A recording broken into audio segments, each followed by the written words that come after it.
Jadi sebenarnya konsep tari Denok Deblong itu sendiri bagian dari akulturasi budaya Kota Semarang. Jadi dulu kalau di Kota Semarang anak-anak remaja itu disebutnya dengan nama Denok.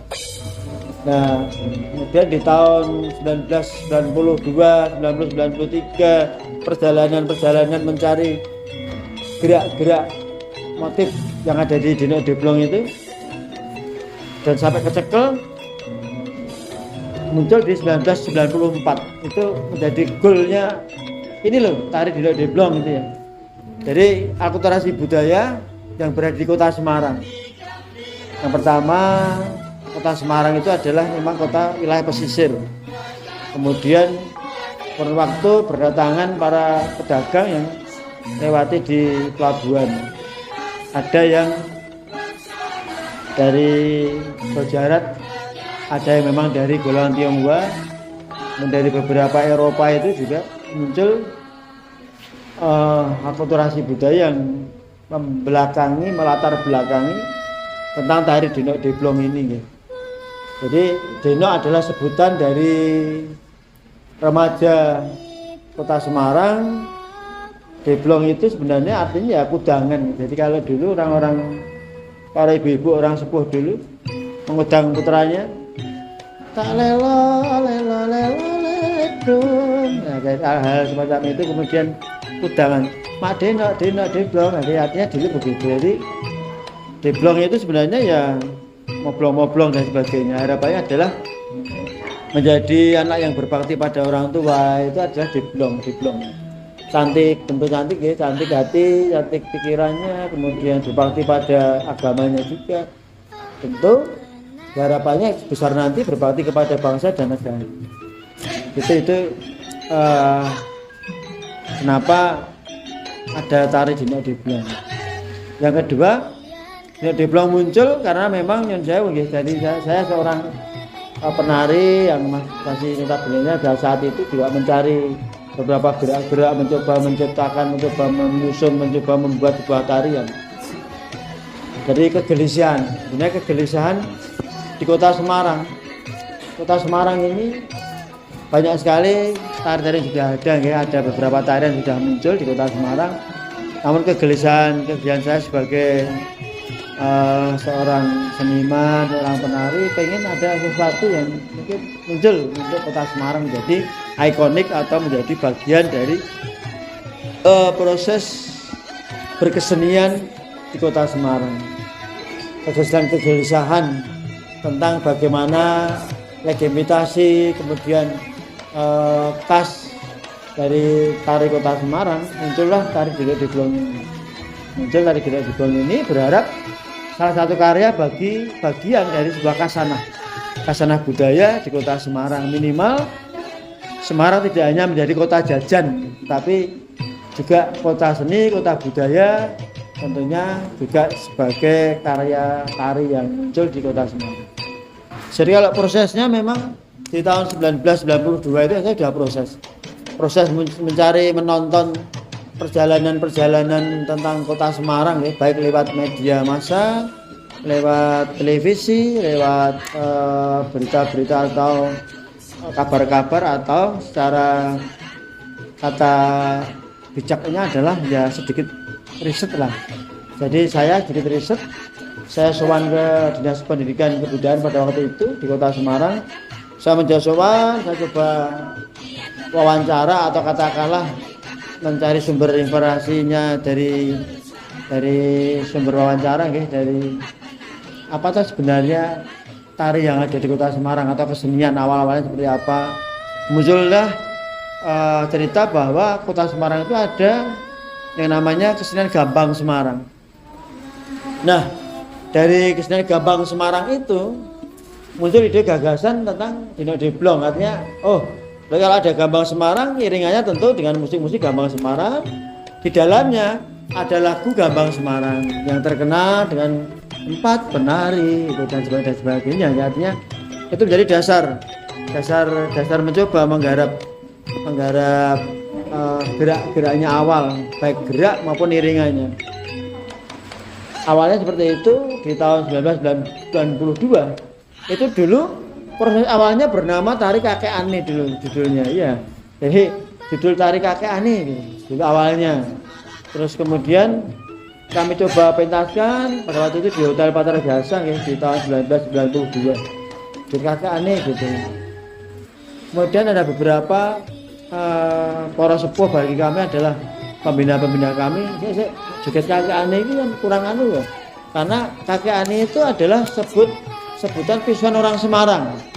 Yaitu milik khas juga, milik khas kota Semarang. Tetapi ketika itu diumumkan Tari Kakek Ani, joget Kakek Ani di judulnya 1992, akhirnya berubah pelan-pelan 93 menjadi Denok Deblong. Nah, itu muncul dengan di dalamnya proses panjang ya, tentang eksplorasi saya di Kota Lama, kehidupan Kota Lama seperti apa. Oh, ternyata di sana masih ada sisa-sisa bangunan-bangunan secara bangunan-bangunan Portugis, bangunan-bangunan Belanda ataupun bangunan-bangunan yang memang pada saat itu ditinggalkan oleh bangsa-bangsa lain yang pernah singgah tinggal di Semarang. Kemudian mencoba di pelabuhan Kota Semarang, kami lihat seperti apa. Oh, ternyata di sana gulung ombak. Kemudian ada beberapa nelayan mencari ikan, kemudian kehidupan masyarakat nelayannya di Tambak Lorok, kemudian di tempat-tempat pemukiman para nelayan. Kemudian saya mencoba di lingkungan stasiun Tawang, kita melihat seperti apa, termasuk koridor-koridor banjir di waktu itu yang istilahnya adalah rob. Itu menjadi bagian-bagian ketika gerak-gerak tari di Denok Deblong itu ada muncul nyincing jari, jinjit dan sebagainya. Itu eksplorasinya memang dari ternyata banjir menjadi bahan tarian. Kemudian di sisi lain perjalanan waktu juga saya mencoba ke arah candi ya. Di Kota Semarang itu ada perbukitan namanya candi. Di sana kami dapatkan tentang tinggi rendahnya gerak Denok itu kan ada tangan tinggi. Tangan tinggi itu karena punya bukit rendahnya begini ini ya, di bawahnya kan ada laut. Nah ini jadi bahan pertimbangan. Dan perjalanan waktu juga saya juga mencoba di wilayah pecinan gitu. Di Semarang itu di Pasar Johar itu ada pecinan. Nah di sana seperti apa kemudian kita lihat bangunan-bangunan, relief-reliefnya menjadi berlingkup gitu ya. Ada lingkup-lingkup tidak joglo tapi ada lingkupan ini menjadi gerak-gerak. Contoh gerak ketika saya menggerakkan itu dari itu. Kemudian juga tidak lepas bahwa pecinan itu ada kauman. Di sana adalah ada masjid peninggalan. Masjid kauman itu sudah lama, artinya dari sisi ajaran-ajaran syiar Islam juga menjadi bagian dari Denok Deblong ini. Jadi itu sangat-sangat kompleks ya, artinya bahwa kita secara universal memang Kota Semarang akulturasi budaya itu tidak hanya ketika bangsa-bangsa lain datang ke sini, tapi peninggalannya ini menjadi sebuah akulturasi ya. Di pecinan, di Gang Lombok, Gang Baru itu menjadi bahan-bahan utama.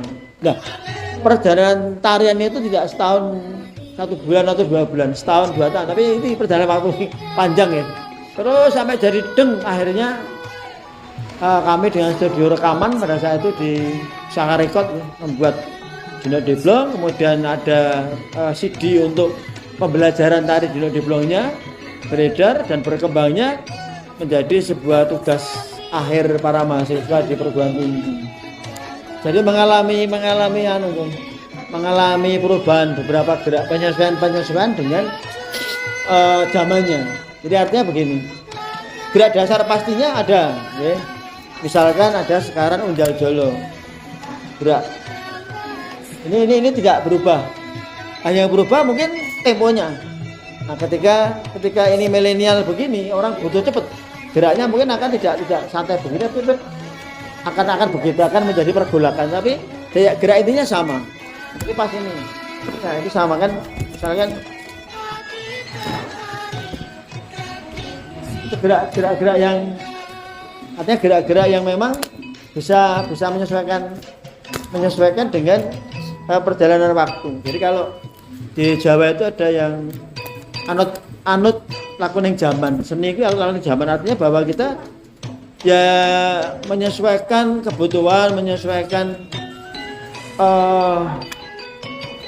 tema atau acara atau apapun gitu. Jadi kalau Dino Demplong ini bisa tunggal, kemudian bisa 3 menit, bisa 5 menit, bisa 10 menit, tergantung kebutuhan masing kita. Kebutuhan untuk apa dulu?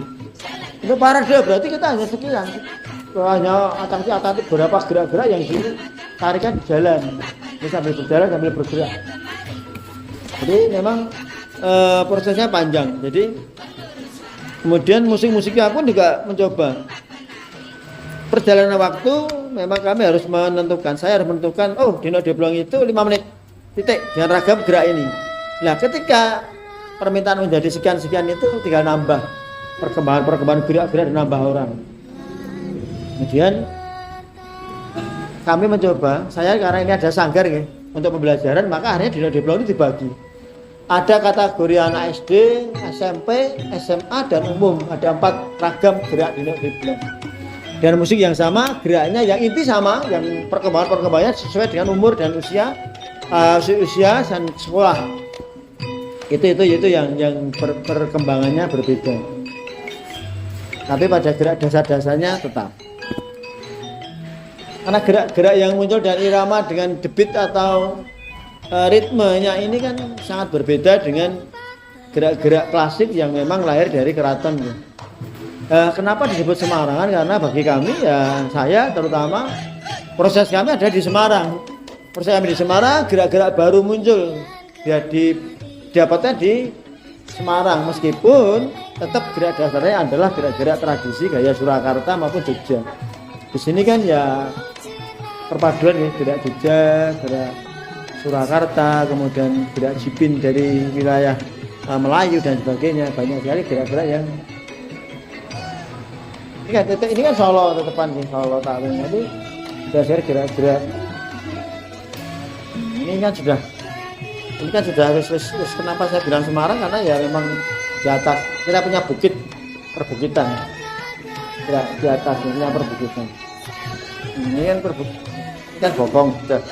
Nah, tapi ini unsur gerak yang namanya ngeruji dan sebagainya sudah menjadi gerak-gerak tradisinya gaya Surakarta, meskipun ini dalam bentuk-bentuk tari-tari Sanjukta India ada semua, tapi memang kita Solo sudah ruji. Artinya bahwa ini memang gerak tradisi gaya Surakarta yang sebenarnya adopsi menjadi kota Semarang karena prosesnya di Semarang dan menjadi bentuk yang tinggi dan sebagainya. Ada ayunan karena memang ombak lautnya. Nah, jadi pengaruh alam di Dino Demplong tentu. Karena ini adalah tari yang untuk remaja, ya sebatasnya bahwa penari remaja itu harus bisa menahan diri di dalam gerak, misalnya nih gerak dung ces, gerak begini, artinya bahwa menggenggam sesuatu harapan, menggenggam sosok perempuan titipan dari seorang ibu, itu kudu hati-hati. Jadi kan penggenggaman, kan artinya bahwa ini ukel menggenggam sesuatu kan, jadi hop untuk neko-neko, hop kudu menjaga diri. Jadi bahwa seorang perempuan Jawa atau di Semarang ini orang tua mereka mengatakan, wes remaja, tingkah lakumu ukel ini, cara bekerja tingkah lakumu kudu ngugemi, wes. Nah, bergerak dengan yang lain, baru buka. Nah, semacam itu misalkan sampai hal semacam itu buka. Jangan sampai lepas kendali ucul, lepas dari genggaman. Jadi meskipun kita bergerak berhubungan dengan orang lain harus tetap satu. Tapi nah ucul gini tadi ya menjadi bagian orang tua yang menyedihkan. Artinya bahwa perempuan harus menjaga diri, sikap. Ini dari membawa kipas. Kenapa kami membuat kipas? Itu juga penting karena ini sebenarnya lambang akulturasi budaya yang dari Tionghoa tadi ya. Tapi tetap ini menjadi Jawa ketika tidak boleh. Kemudian setelah mencoba membuka berhubungan dengan masyarakat, bergaul dengan masyarakat, masih perempuan juga, itu tetap ngugemi lagi. Nah, tidak boleh ngiwanengen, artinya ini ngiwanengen terus kudu berlindung diri dan sebagainya. Ini kan betul-betul untuk menjaga diri sebagai sosok perempuan, meskipun ada goyang-goyang bokong dan sebagainya. Ini kan ini tetap dijaga, tidak lepas. Kenapa ini begini? Karena ini mengikuti alurnya ombak. Jadi harus jiwanya harus memang menahan diri. Kemudian di blong ini juga ada gerak berdoanya toh, ada gerak berdoa, itu artinya ya itu sebenarnya bentuk-bentuk ciri-ciri dari bahwa tari itu juga harus berdoa dulu pada Tuhannya. Kemudian tadi menjaga sikap, harus mugemi, harus digegem, nggak boleh neko-neko. Kemudian meskipun suka-suka tetap ada batasan-batasan. Kudu berjalan itu ya ngiyok kawan kino kiwa tengah tolehane kudu kiwa tengah kudu noleh, melihat situasi dan kondisi yang memang kita harus hati-hati. Sekedar itu sebenarnya kalau tari di blong.